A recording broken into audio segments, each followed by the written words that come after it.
जंगल के बीच बसा एक छोटा सा गांव था और उस गांव में एक अजीब नियम था। गांव में जब भी किसी की मौत होती, लोग उसकी लाश को जलाते या दफनाते नहीं थे, बल्कि जंगल के बीचों बीच खड़े एक पुराने सफेद रंग के सूखे पेड़ की जड़ों में छोड़ आते थे। वहाँ के लोग कहते थे वो एक भूखा पेड़ है जो लाशें खाता है और बदले में पूरे गाँव को सुरक्षित रखता है। इसलिए यह रिवाज पीढ़ी दर पीढ़ी चलते हुए आ रहा था। लेकिन एक दिन गाँव के मुखिया का बेटा घर के बाहर खेल रहा था, तभी झाड़ियों से एक सांप निकला और उसके पैर पर डस लिया। उस सांप का जहर इतना खतरनाक था कि कुछ ही पलों में मुखिया के बेटे की मौत हो गई। जब मुखिया को अपने बेटे की मौत की खबर मिली तो वह पूरी तरह टूट गया, क्योंकि वह अपने इकलौते बेटे से बहुत प्यार करता था। उसने रोते हुए कहा, मैं की लाश उस भूखे पेड़ को नहीं दूंगा, और जिद में आकर उसने अपने बेटे को अपने ही आंगन में दफना दिया। गांव वाले दहशत में आ गए, पर कई दिन तक कुछ नहीं हुआ। सबको लगा शायद सब ठीक हो गया। लेकिन एक रात, जब ग्रीन मून की रात, उस पेड़ की आत्मा जाग गई और वह पेड़ तुरंत जाकर गाँव में बोला, तुम लोग मुझे लाश देते थे, इसलिए मैं तुम लोग को सुरक्षित रखता था। कई दिन से मैं भूखा हूँ, तुम लोगों ने मुझे कुछ नहीं दिया। इतना बोलकर वह आसमान में उड़ा और पूरे गांव में तबाही मचाने लगा। गांव में आग के गोले गिरने लगे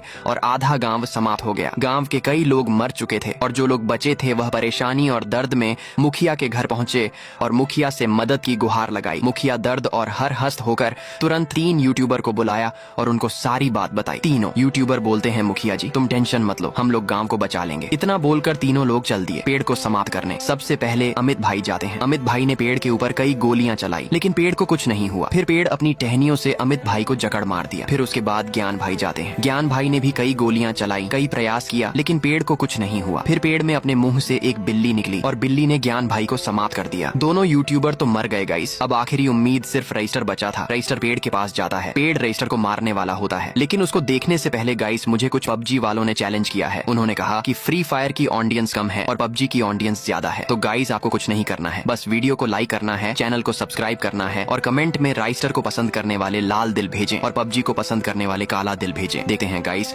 आज किसकी ऑडियंस ज्यादा है। तभी जमीन के अंदर से मुखिया के बेटे की आत्मा आती है और वो राइस्टर को अपनी शक्ति देता है। उसके बाद राइस्टर बहुत ही शक्तिशाली और डरावना बन जाता है और राइस्टर पेड़ को उठाकर सीधा अपने मुंह में निकल जाता है। सारा गांव पेड़ के प्रकोप से बच जाता है। मुखिया और गांव वाले राइस्टर को बहुत ही इज्जत से सम्मानित किया और अमित भाई और ज्ञान भाई के इस बलिदान से पूरा गांव मिलकर उनकी लाश को जलाकर इज्जत से अंतिम संस्कार किया। उसे दिन से पूरा गांव बहुत ही खुशहाल रहने लगा।